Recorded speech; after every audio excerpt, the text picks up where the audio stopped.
Bonjour à tous, je suis ravie de vous retrouver pour une nouvelle vidéo sur ma chaîne. Cette fois-ci, je vous fais une petite PAM, donc une pile à lire mensuelle. Je n'ai pas pour habitude de faire ce genre de pile à lire, sauf pour mes défis, comme j'avais fait pour le défi des Imaginales.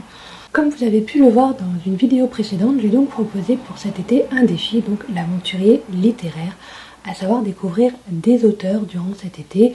Je vous invite à voir l'ancienne vidéo, je vous la mettrai en barre d'infos et si j'arrive à trouver comment on fait, je vous la mets sur un petit i qui se balade par là peut-être, si j'y arrive. Donc pour ce mois de juillet, j'ai sélectionné quelques auteurs que j'aimerais découvrir, dont deux auteurs que je vais lire seulement les nouvelles dans les anthologies, puisque bien sûr vous pouvez découvrir des auteurs dans du théâtre, dans de la romance, dans du contemporain, dans des nouvelles, dans absolument tout ce que vous souhaitez. Je ne sais pas si j'avais précisé pour les nouvelles. Donc du coup, dans la Malpertuis numéro 8, anthologie dirigée par Thomas Burdet, donc chez Malpertuis, aux éditions Malpertuis.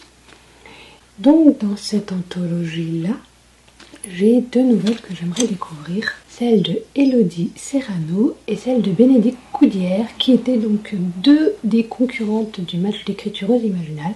Donc c'est un peu pour ça que j'avais acheté cette anthologie également, pour découvrir leurs plumes à travers leurs écrits qui ont été publiés. Donc du coup voilà, j'aimerais découvrir deux auteurs de cette anthologie au mois de juillet.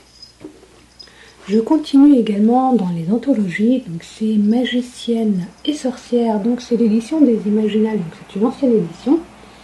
C'est celle de 2010, donc je l'avais déjà présentée dans mon book haul des Imaginales.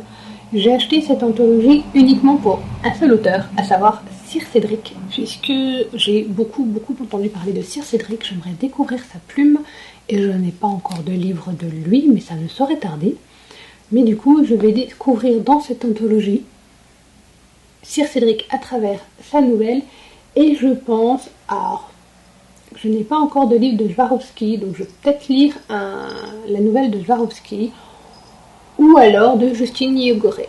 Mais je pense que ce sera Swarovski, donc ça fera 2 et 2, donc rien que là j'ai 4 auteurs à découvrir dans ces deux anthologies pour le mois de juillet. Je vais me prendre mon petit carnet, je vais vous montrer quel carnet je vais prendre pour noter pour mon défi tous les auteurs que j'aurai découverts pour comptabiliser à quel palier j'en serai de l'aventurière littéraire. Je vais prendre le petit carnet que j'ai reçu dans la 1001 box. Donc le petit carnet de Londres, il n'est pas très épais, donc du coup c'est parfait pour noter tous les auteurs que je vais découvrir cet été. Voilà, c'était la petite parenthèse. Donc à part les deux anthologies, je me suis sélectionné 5 livres pour ce mois de juillet. Même si je sais très bien que je ne lirai pas les 5 au mois de juillet. Je vais commencer par En revenir aux fées de Nathalie Do aux éditions Mythologia. Un petit livre de poche, L'enfant rien de Nathalie Hugues, donc aux éditions Livre de poche. Donc c'est un petit garçon qui n'a plus de parents et qui recherche à l'arrivée à chaque fois de sa demi-sœur où il est le regard de son père, de son beau-père, pour essayer, voilà, il rêve d'une famille, il rêve d'un papa et il cherche à peu près à découvrir les secrets de sa naissance d'après ce qui est dit en 4e de couverture. Donc voilà, c'est un petit livre tout rapide, pas très épais et à voir ce que ça donne. Je n'ai pas trop l'habitude de lire ce genre de petits récits. Je vous avais fait lors des Imaginales une petite interview d'Ophélie Duchemin qui avait écrit donc La lumière d'Awana. Donc ça c'était le premier tome qui est publié, Les ailes oubliées. Donc du coup j'aimerais découvrir également son livre cette fois-ci au mois de juillet. Pour plus de détails sur le livre, je vous mettrai également le lien en barre d'infos vers la vidéo interview de l'auteur au milieu du chant des oiseaux. J'ai également pu faire l'acquisition de La couleur de l'aube d'Agnès Marot, donc cette fois-ci aux éditions Armada. J'ai hâte de lire un livre de cet auteur. J'ai également IRL, mais je préfère commencer cette fois-ci par La couleur de l'aube que par IRL.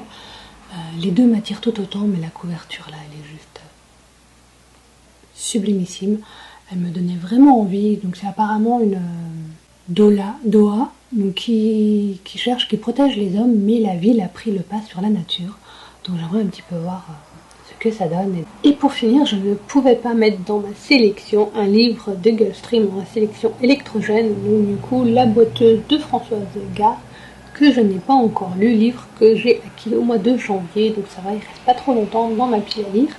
Donc comme toujours, les tranches de couleurs. Je ne sais absolument plus de quoi ça parle, j'avais lu la 4e de couverture, mais là j'ai un peu la flemme de la relire, puisque ça m'intrigue et c'est un petit thriller si je ne me trompe pas. Donc un livre à la fois aussi beau en objet que j'espère aussi bien, vu que jusqu'à présent je n'ai toujours pas été déçue par leur collection, donc j'ai hâte de me plonger dans ce petit livre là. Je ne pense pas que j'aurai le temps de lire et de découvrir tous ces auteurs au mois de juillet. Les 4 nouvelles, je pense que oui. Pour les autres, voilà, au moins 1 ou 2 livres de cette liste.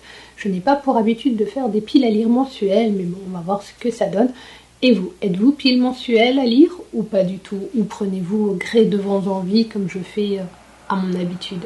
Voilà, n'hésitez pas à me dire si vous participez à ce défi de l'aventurier littéraire, si vous souhaitez découvrir des auteurs que vous n'avez encore jamais lus. Sur ce, je vous souhaite de bonnes lectures et je vous dis à bientôt. Gros bisous à tous.